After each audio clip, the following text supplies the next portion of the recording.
Snorting, a horse flung up its head. Mogris glared at the rider. Sound travels at night. I kneed Helios close to my brother's roan and pointed at the breach in the high wall. It was hard to see it, but it was there. I had found it scouting ahead of the others.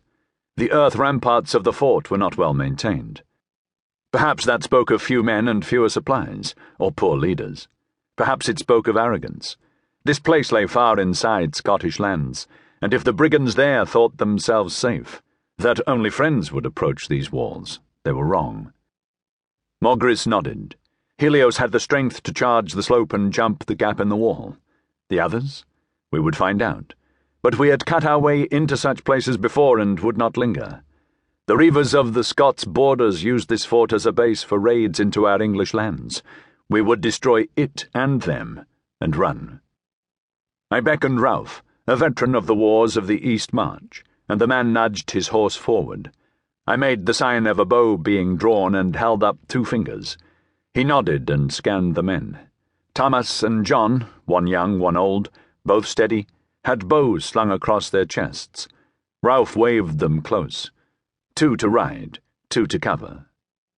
I trusted our lieutenant. Ralph was good with a sword, better with a dirk, and pitiless.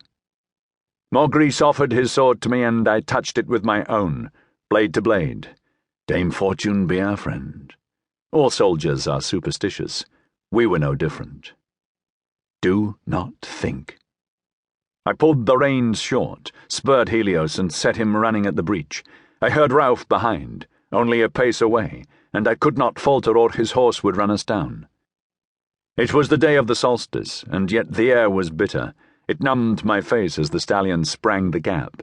But fortune kept us safe.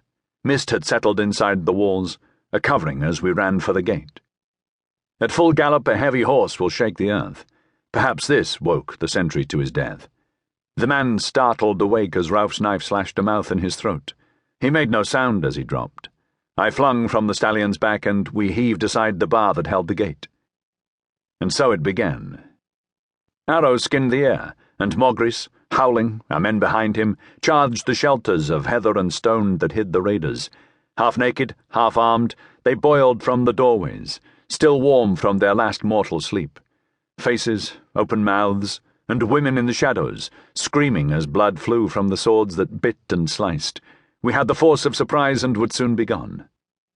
"Burn the huts!" Slashing forward, cutting down, I slung the words away. A misplaced slice and a man's hand fountained through the air. It still held a sword, as I booted Helios through the heaving, howling melee to Ralph's side. At its center, he cut as neatly as a tailor, eyes no brighter than his blade. A panicked woman screamed. She had a baby in her arms.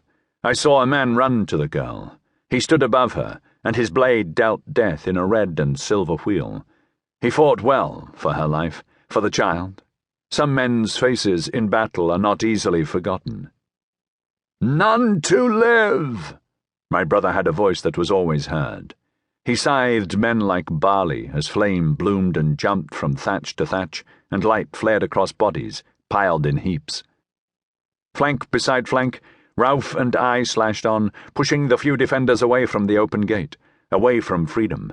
Our horses were scarlet to the hocks, but we and they were used to that. A bellow from Mogris, "Fall back! Back!" and the band, man by man, obeyed. I was the last away. Inside the ring fort there was no movement, and the only sound was the spit and crack of fire. The man and the girl and the child were nowhere I could see. "Bayard!"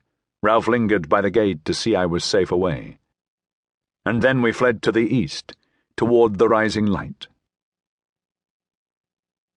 Fog moved over the face of the Pentland Hills. A shawl of rags flung across bracken and moor. It slowed us as we rode. But if it hid the track, there was this advantage.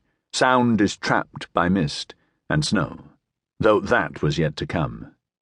I nudged Helios to a trot and rode up beside Mogris. Nothing moved as we left. My brother grunted.